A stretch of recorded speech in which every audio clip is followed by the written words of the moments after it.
Bonjour tout le monde. Donc, je vais essayer de faire une présentation générale. Est-ce que vous m'entendez bien? Ça va?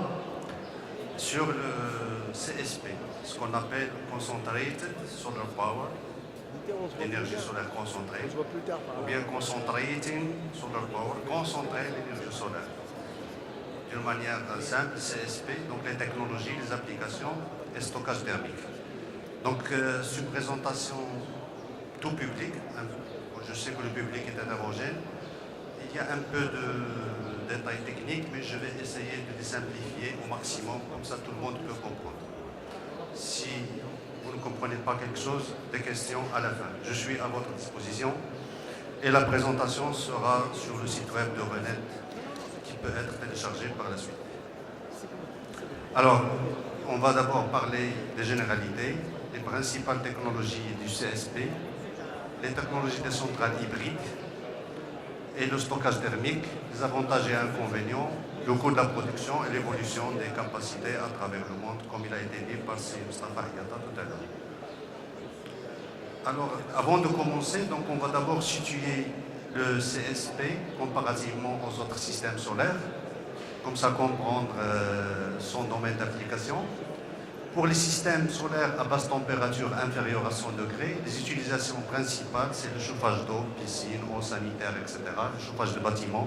On fait aussi de la climatisation, chauffage ou refroidissement, donc c'est climatisation. Et les applications dans les procédés de séchage et autres procédés à faible température. Pour les systèmes à haute température supérieure à 100 jusqu'à 800, il y a aussi des applications dans le domaine des procédés de transformation, l'agroalimentaire, etc., qui nécessitent une température supérieure à 100. Et bien sûr, ce qui nous intéresse ici, aujourd'hui, dans cette présentation, c'est l'utilisation dans les centrales électriques avec des turbines à vapeur, turbines à gaz et moteurs stéréo. Alors, les domaines d'application comparativement aux autres systèmes solaires, tout à fait ici, c'est le petit photovoltaïque de l'ordre de 1 watt, standalone, n'est pas connecté. Ici, c'est le small PV. Vous m'excusez, parfois je mélange l'anglais et le français. Donc le PV de basse puissance, de l'ordre de quelques dizaines de watts. Ici, c'est le PV assez large, mais pas connecté au réseau. Ici, on commence déjà l'ordre de 10 kW, le PV connecté au réseau. Et là aussi, c'est le PV grande puissance de l'ordre de 1 MW connecté au réseau. Par contre, le CSP, ces deux systèmes-là, donc c'est déjà des dizaines de kilowatts jusqu'à 100 kW pour une des technologies qu'on va voir. Et les autres technologies, c'est des dizaines, voire des centaines de mégawatts. Donc c'est la production de puissance. Donc, comme il a été dit tout à l'heure par Hayata, donc notre programme solaire de 2 gigawatts, il est basé sur ça. Pour atteindre 2 gigawatts, il faut des centrales de puissance. 100, 150, 200, 250, etc. Alors maintenant, comment on définit le CSP? C'est quoi le CSP? Il est basé sur quoi? C'est tout simplement concentrer l'énergie solaire ou bien des rayonnements solaires. Donc les rayonnements solaires, c'est un système concentrateur ou bien collecteur, ce qu'on appelle collecteur, et on focalise ces rayons sur ce qu'on appelle un récepteur ou un absorbeur. Donc ça permet d'augmenter la température du fluide qui est dans l'absorbeur ou bien dans le récepteur. Et le rapport de concentration, il y a plusieurs définitions, optiques, géométriques, etc., un peu compliquées, mais d'une manière simple, on peut dire que c'est la surface du collecteur sur la surface de l'absorbeur. Donc le rapport des deux, ça vous donne le facteur de concentration. Donc vous entendez 100, 200, 50, 10, c'est ça plus ou moins le rapport de concentration. Et ce qui définit le CSP, l'énergie solaire thermique à concentration, ou bien concentrée. Alors les températures qu'on peut atteindre théoriquement, en négligeant les pertes de différentes sortes, avec des facteurs de concentration de 100, on peut aller jusqu'à, de 10, pardon, on peut aller à une 100, 200, 300 et quelque chose comme ça.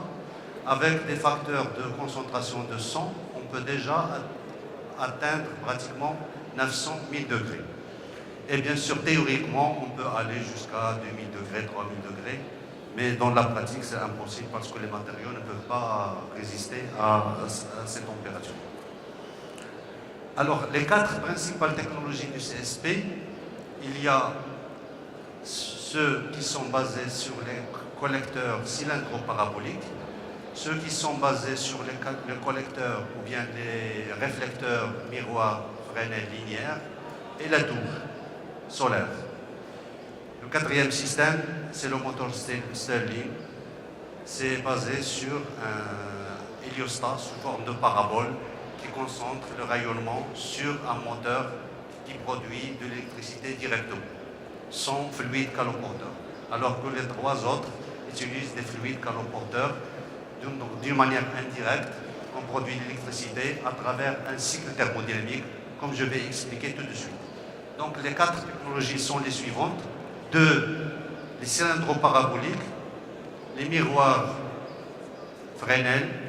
Donc ces deux-là, ce qu'on appelle des systèmes de concentration linéaire.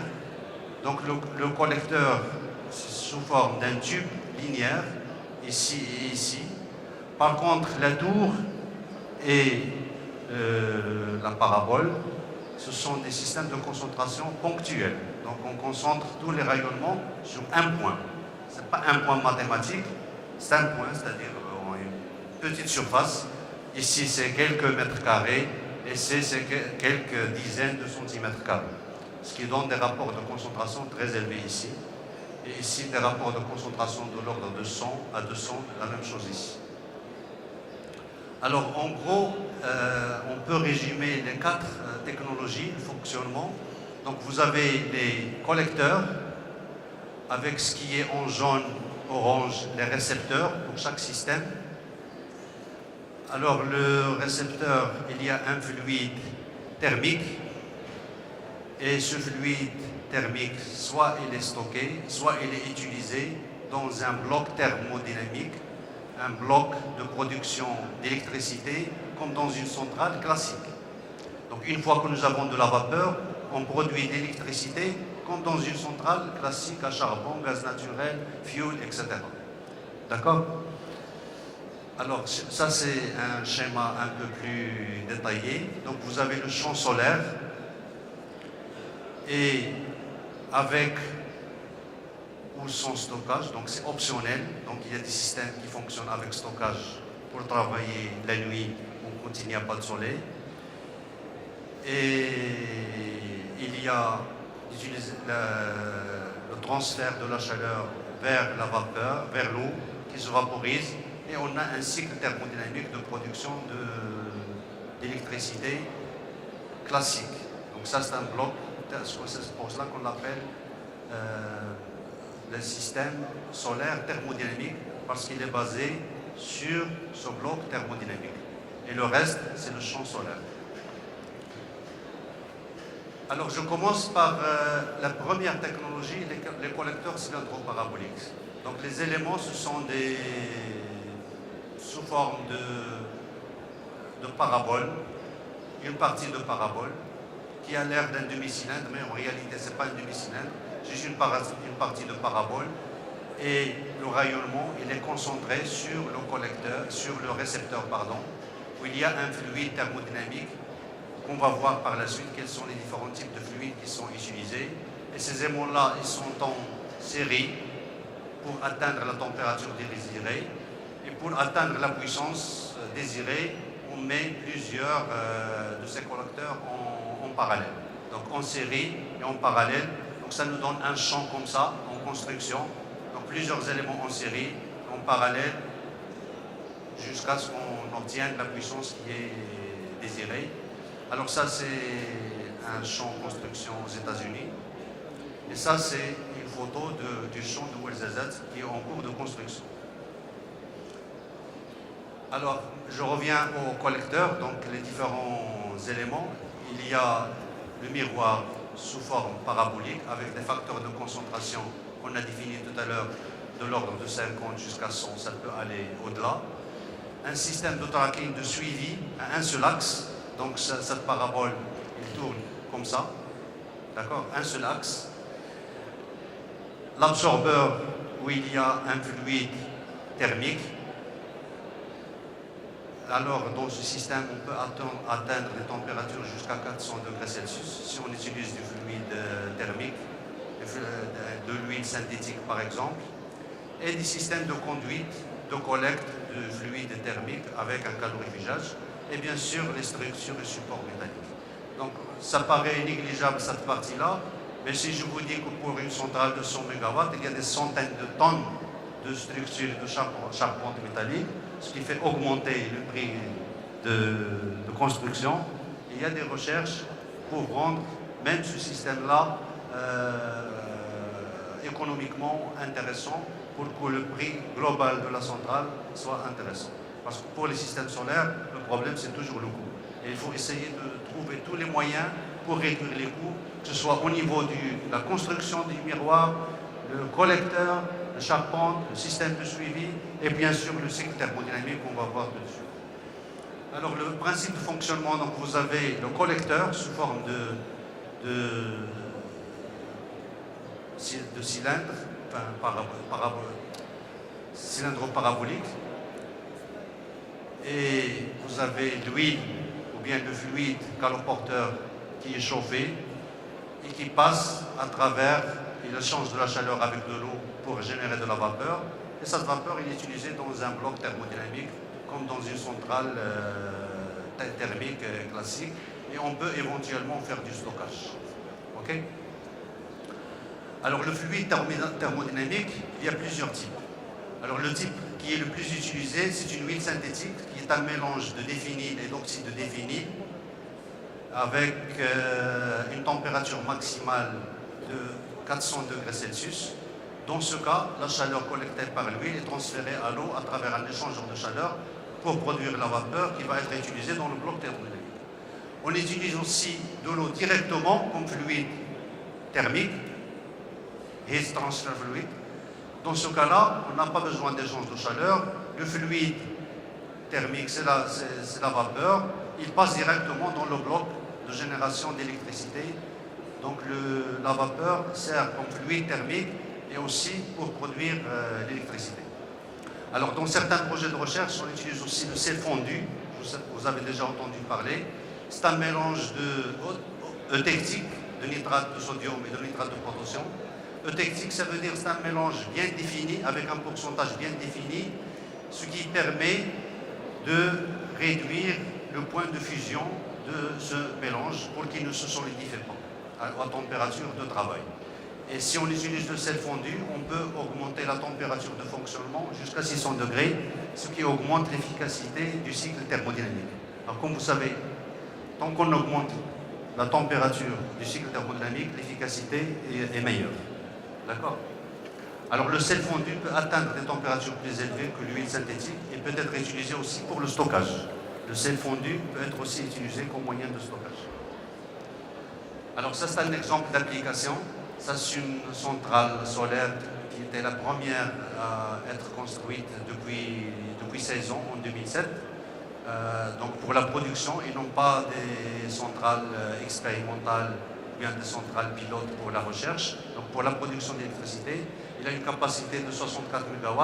Alors le nombre de miroirs cylindro-paraboliques, pour vous donner une idée, de l'ordre de 20 000, un facteur de concentration de 80, la température, comme je vous ai dit, de l'ordre de 400, et le réseau de conduite, de collecte du fluide thermique, 80 km, avec à peu près 13 000 tonnes d'huile thermique et une efficacité de 17%. Et le coût de l'énergie est de 0,15 $, ce qui correspond à peu près à 1,4 dirham. C'est le prix qui est prévu pour la centrale de Ouarzazate. En fait, pour la centrale de Ouarzazate, le prix est de 1,60 le kWh, mais pour le deuxième et le troisième centrale, Nord 2 et Nord 3, le prix est aux alentours de 1,30 dirham, 1,40 dirham. Alors ça, c'est juste plus de détails sur cette centrale. Par exemple, le champ solaire s'étale sur 130 hectares. Il est prévu d'alimenter une ville d'une population de 15 000 personnes, sachant qu'au Maroc, la consommation énergétique est 4 fois inférieure à celle des États-Unis. Donc au Maroc, ça correspond à une ville de 60 000 personnes, etc. Alors la deuxième technologie, c'est les collecteurs ou bien les réflecteurs miroirs Fresnel linéaires. Le principe est à peu près le même, sauf qu'ici, ce n'est pas une parabole, c'est des miroirs plans, faciles à construire, mais ils sont indépendants. Ils ont une forme aussi globale qui ressemble à une parabole. Ils concentrent les rayons sur un récepteur. Il y a un collecteur secondaire qui permet de réfléchir les rayons sur un récepteur qui est aussi sous forme d'une conduite où il y a un fluide thermique qui circule. Donc ici c'est facile à construire, mais bien sûr le rendement optique de ce système il est inférieur à de l'ordre de 30%.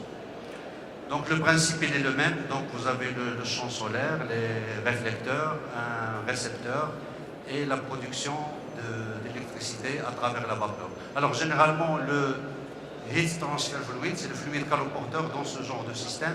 Généralement c'est de la vapeur saturée, la température peut aller jusqu'à 500 degrés avec des pressions de l'ordre de 100 bars et on produit directement, donc ici le fluide caloporteur lui-même c'est la vapeur qui passe directement dans une turbine à vapeur et qui permet de produire l'électricité. Donc on refroidit et on refait le cycle de la vapeur.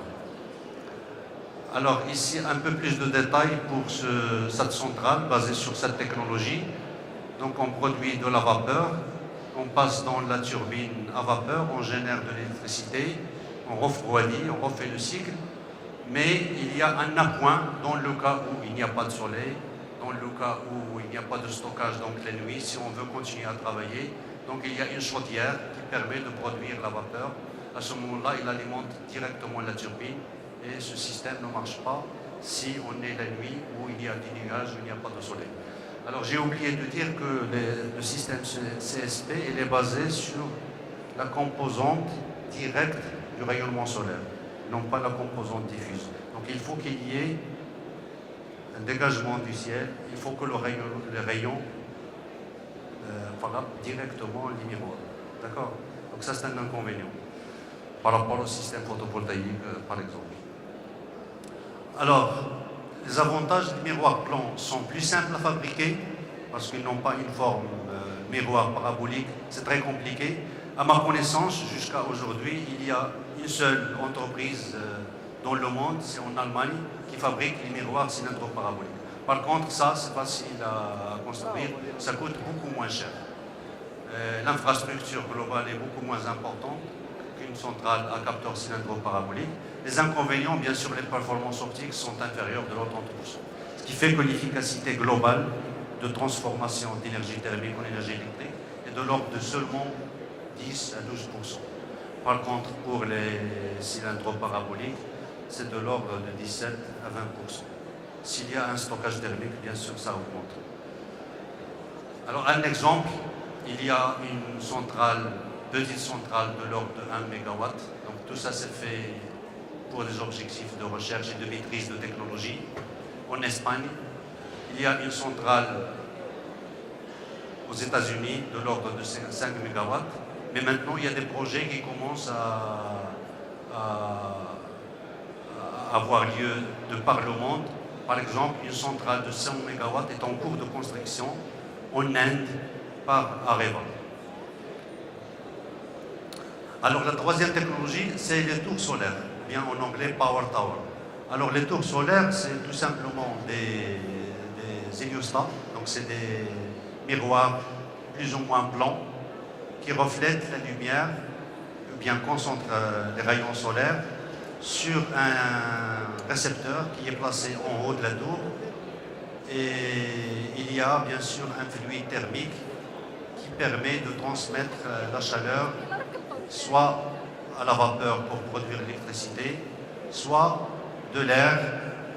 Et donc dans ce cas-là, on utilise une turbine à gaz, ou bien du sel fondu, il est aussi utilisé. Donc, une schématisation de ce système. Donc, vous avez des miroirs plus ou moins blancs qui réfléchissent et concentrent les rayons sur le récepteur. Et ici, vous avez le fluide caloporteur qui est chauffé. On peut faire, on produit de la vapeur qui est utilisée pour la génération d'électricité. Et bien sûr, pour avoir le cycle complet, on refroidit, on refait le cycle. Alors ça, c'est un exemple de récepteur, c'est juste un exemple. Le récepteur, c'est-à-dire en haut de la tour, le récepteur, c'est sous forme d'un solide poreux en céramique, parce que là, on peut atteindre des températures de 700, voire 1000 degrés Celsius. Donc, il faut des matériaux un petit peu spéciaux. Ça, c'est basé sur l'air, c'est un système ouvert. L'air qui passe à travers ce milieu poreux, il se chauffe et il transmet la chaleur à un fluide caloporteur qui peut être de l'eau ou bien de l'huile synthétique. Et cette huile-là, il va vers le cycle thermodynamique pour chauffer de l'eau, pour produire de la vapeur et ainsi de suite. Alors, bien sûr, j'ai juste oublié de mentionner que la hauteur de la tour peut atteindre 100 à 200 mètres. Et le système de suivi du soleil est à deux axes. À deux axes pour avoir un meilleur rendement. Alors ça, c'est un exemple d'une tour à ciel fondu. Donc vous voyez le champ des miroirs solaires. Dans ce cas, c'est un sel qui est composé de nitrate de potassium et de nitrate de sodium. Et les températures qu'on peut atteindre sont de l'ordre de 565 degrés Celsius comparativement à 400 degrés Celsius pour l'huile synthétique. Donc ça permet d'avoir des rendements thermodynamiques au niveau du bloc de production d'électricité plus importants. Alors un exemple avec quelques chiffres, ça c'est Solar2 aux États-Unis dans le désert de Mojave en Californie. California in English. Il a fonctionné comme installation de recherche et de démonstration entre 1997 et 2000 avec une superficie de 85 000 m², avec du sel fondu, un cycle de Rankine, ça veut dire un cycle de vapeur, avec une production nominale de 2,4 MW électriques et sans stockage. Maintenant, sur le même site, ceci a été démoli. Il y a un projet en cours pour une production de puissance de 250 MW basée sur la même technologie. Alors, ce que j'appelle HTF, c'est le Heat Transfer Fluid, c'est le fluide caloporteur, c'est le fluide thermique pour les tours solaires. Donc, on utilise soit de la vapeur, soit le sel fondu, soit de l'air. Les centrales à tour peuvent produire de la vapeur directement dans le récepteur, puis l'envoyer à la turbine pour produire l'électricité. Soit on utilise le sel fondu qui peut résister à des températures jusqu'à 600 degrés, ce qui augmente le rendement thermodynamique.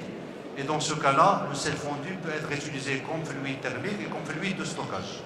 C'est le cas de quelques centrales, par exemple en Espagne avec 20 MW et aux États-Unis, ça c'est en Nevada avec 110 MW. L'air est également testé dans certaines petites usines.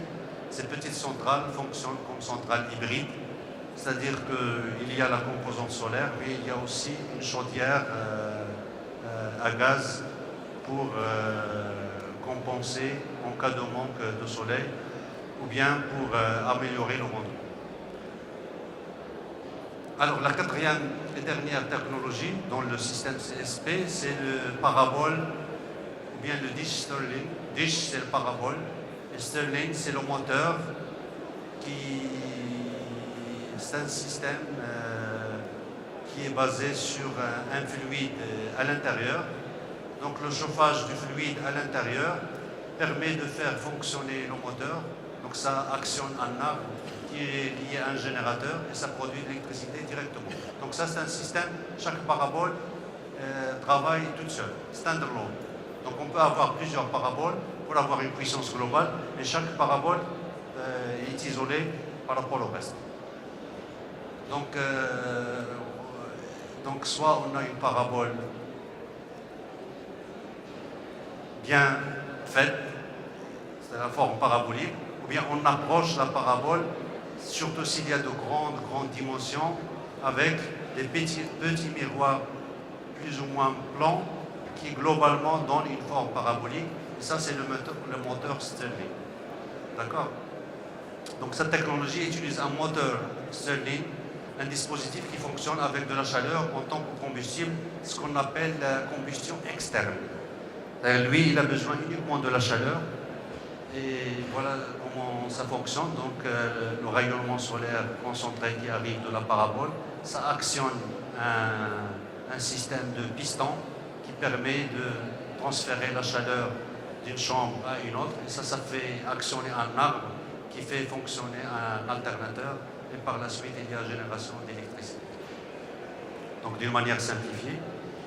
Alors les caractéristiques de ce système, d'abord on peut atteindre des rapports de concentration supérieurs à 200 parce que la parabole elle est parfaitement parabolique et selon les dimensions on peut l'agrandir, on peut avoir des rapports supérieurs à 200. Le système de suivi est à 2 axes pour avoir un rendement meilleur. Alors la capacité de production est malheureusement limitée pour chaque système, pour chaque parabole à 5 à 50 kW maximum. Sinon, il faut des dimensions gigantesques. Et ça n'existe pas pour le moment. Il est mieux adapté pour les applications électriques locales, donc pas connecté au réseau. Couplage direct du moteur Stirling et du générateur, donc pas besoin de cycle de transfert de chaleur, parce que la chaleur est utilisée directement par le moteur Stirling. Application possible pour des parcs de grande puissance. À ce moment-là, il faut multiplier le nombre de paraboles. Et on peut atteindre des températures dans le moteur de 600 à 650 degrés Celsius, ce qui fait augmenter le rendement du moteur. Alors jusqu'à présent, seules des applications locales et des prototypes. Et le fluide qui est chauffé dans le moteur, il peut fonctionner avec de l'air, comme il peut fonctionner avec de l'hydrogène ou bien de l'hélium. Alors, un exemple, quelques chiffres rapidement pour ce genre de technologie. Donc, la première centrale qui a été construite au monde avec une capacité quand même de 1,5 MW, ça paraît modeste, mais pour cette technologie, 1,5 MW, c'est déjà très important, constitué de 60 paraboles qui ont une taille de 12 mètres de diamètre et à une superficie de 15 hectares pour 1,5 MW. Une efficacité de 26%, donc une efficacité supérieure à celle de miroir Fresnel, de cylindre parabolique et la tour. Alors maintenant pour les 4 technologies, il y a l'efficacité des collecteurs. L'efficacité des collecteurs, l'efficacité de la parabole est meilleure que celle des cylindres paraboliques, est meilleure que celle des tours, qui est meilleure que celle des cylindres paraboliques. Alors ça, c'est l'efficacité du cycle thermodynamique en fonction de la température. Comme j'ai dit tout à l'heure, l'efficacité de conversion de l'énergie thermique en énergie électrique augmente avec la température et par conséquent, il y a un optimum pour chaque type de technologie. Par exemple, pour les cylindres paraboliques, le maximum se situe, ou bien l'optimum, aux alentours de 450 degrés Celsius. Pour les tours, l'optimum se situe entre 600 et 650 degrés Celsius. Pour les paraboles, on peut aller jusqu'à 900 000 degrés Celsius. Alors maintenant, pour améliorer davantage et augmenter l'efficacité des centrales solaires CSP, on fait des hybridations. Alors hybridation, ça veut dire qu'on ajoute une source de chaleur, ou bien une chaudière qui fonctionne avec du fioul ou bien du gaz naturel ou bien un autre système d'énergie renouvelable comme la biomasse. Et ça permet en cas de non-disponibilité du champ solaire, soit manque de soleil, soit le soir, de travailler d'une manière continue sans arrêter le système. C'est ce qu'on appelle le centrale solaire hybride. Alors il y a un deuxième type de système hybride, ça s'appelle Integrated Solar Combined Cycle System.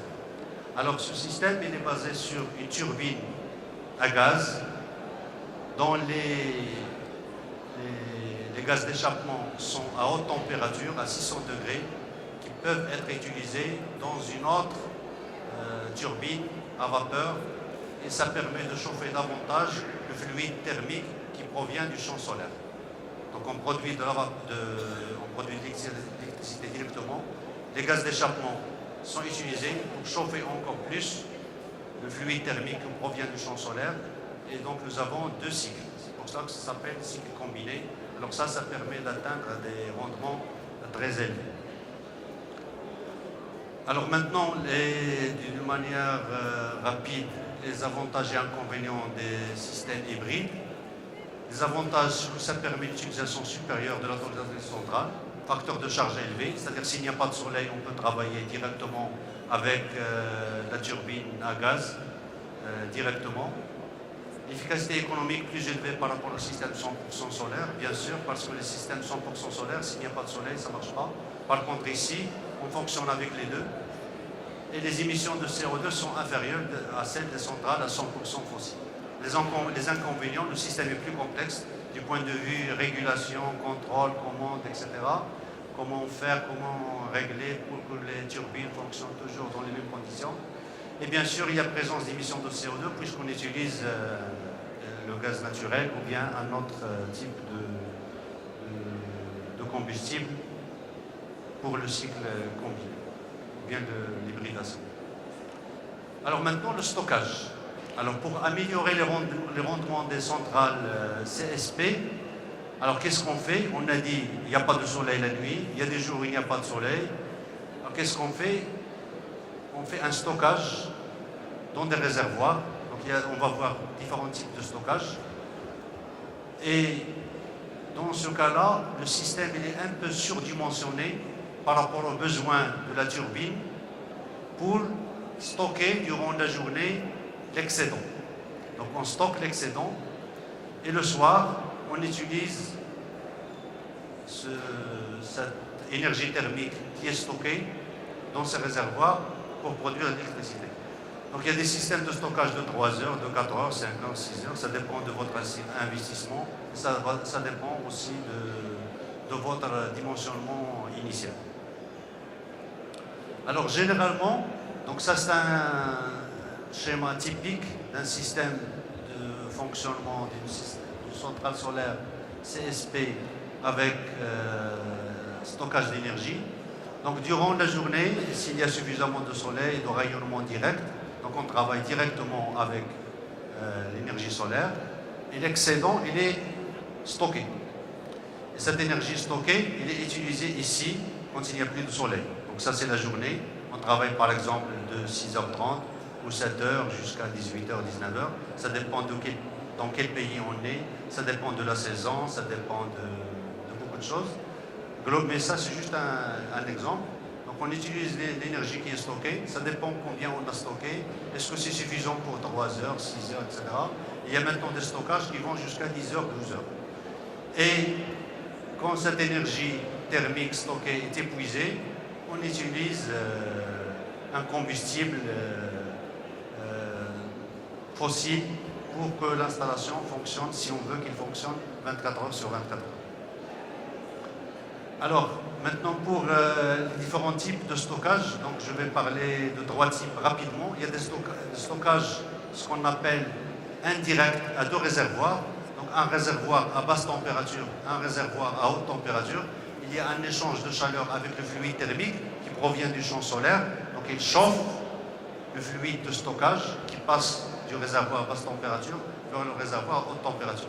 Juste une partie du fluide thermique qui est utilisé pour chauffer ce système. L'autre partie est utilisée dans le cycle thermodynamique directement, comme c'est schématisé ici. Donc nous avons le champ solaire, nous avons le fluide thermique. Une partie il est utilisée pour chauffer le fluide de stockage. Alors dans ce cas, le fluide de stockage et le fluide thermique, HTF, sont différents, donc on a besoin d'un échangeur de chaleur entre les deux. Le reste du fluide thermique, il va directement dans le bloc thermodynamique pour la production d'électricité. Alors le deuxième système, c'est le système direct. Alors le système direct, vous avez un réservoir à basse température, un réservoir à haute température, et le fluide de stockage, c'est lui-même le fluide thermique. Donc on n'a pas besoin d'échangeurs entre les deux. Donc en même temps, le fluide sert comme fluide thermique et en même temps comme fluide de stockage. Donc comme j'ai schématisé ici, donc j'ai mis une croix sur l'échangeur de chaleur. Je n'ai pas besoin d'échangeur de chaleur. Donc le fluide thermique, c'est le même, HTF, c'est le même. Ça peut être un huile synthétique, comme ça peut être du sel fondu. Et donc, il y a un excès. Donc le fluide thermique est utilisé pour la production de vapeur. Et l'excédent, il est emmagasiné, il est stocké pour l'utilisation ultérieure.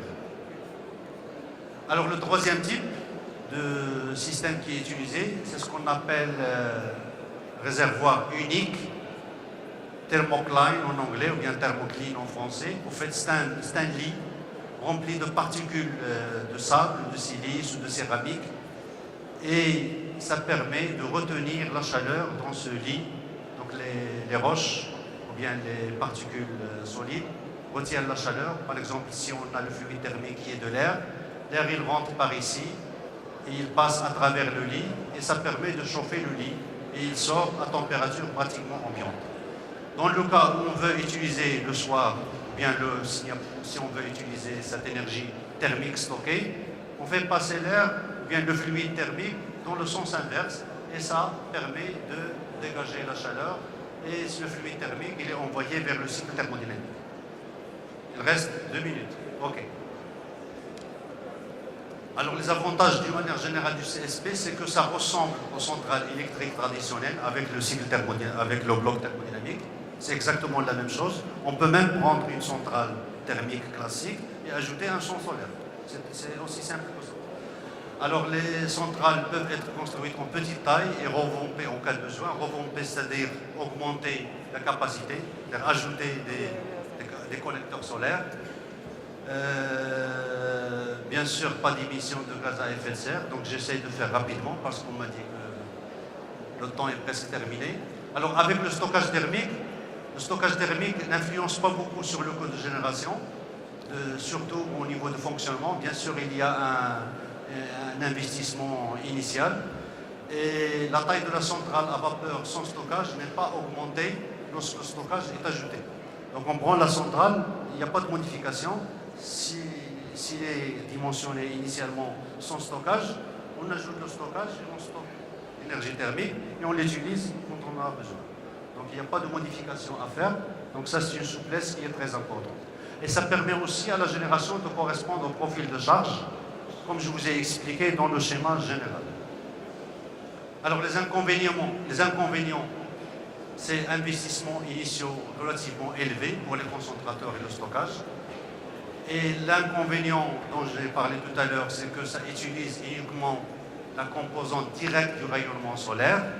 Par conséquent, ça limite les lieux où on doit mettre ces centrales. Par exemple, au Maroc, on a choisi la région de Ouarzazate, etc., parce qu'il y a toujours le soleil et c'est des rayonnements directs. Et donc, c'est adapté pour les zones désertiques. Mais les zones désertiques, il y a un problème d'eau. Parce que les miroirs, il faut les laver régulièrement, au moins une fois par semaine. Et il y a aussi pour le cycle thermodynamique le besoin de refroidissement pour le recyclage de la vapeur, la condensée. Donc il y a aussi ce petit problème, mais il peut être contourné, par exemple pour le refroidissement, en utilisant des ventilateurs et par conséquent on consomme une partie de l'énergie qui est produite. Ok? Alors, donc voilà, je passe sur cette partie. Alors maintenant, juste, j'ai 1 minute pour parler de l'évolution future, ce qui est maintenant produit.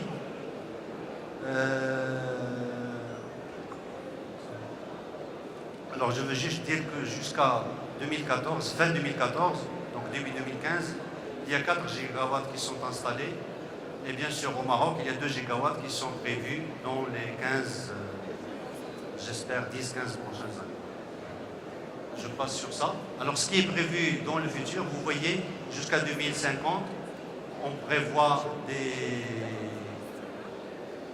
des puissances très très importantes, principalement en Amérique du Nord, c'est les États-Unis. Il y a énormément de projets qui sont en cours. La deuxième zone géographique qui va connaître un développement très important pour le CSP, c'est l'Afrique, principalement l'Afrique du Nord. Donc il y a des projets bien sûr au Maroc, en Algérie, en Égypte, en Afrique du Sud, et l'Inde et la Chine. Actuellement, les pays où il y a plus de centrales de l'ordre de 50 MW, 10 MW, c'est les États-Unis, l'Espagne et quelques pays comme la Chine et l'Inde.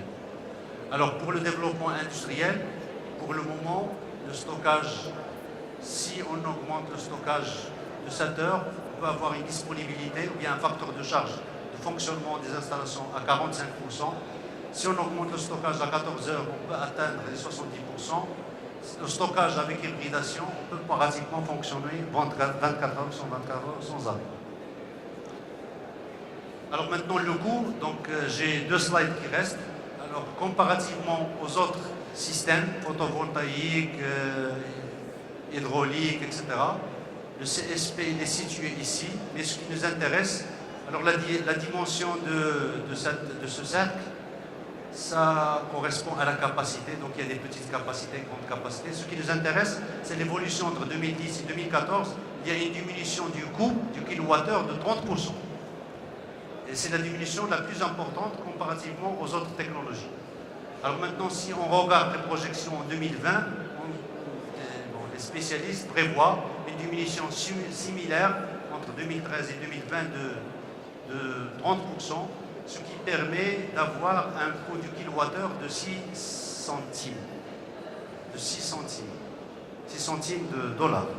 Ça veut dire 60 centimes, 50 centimes au niveau dirham.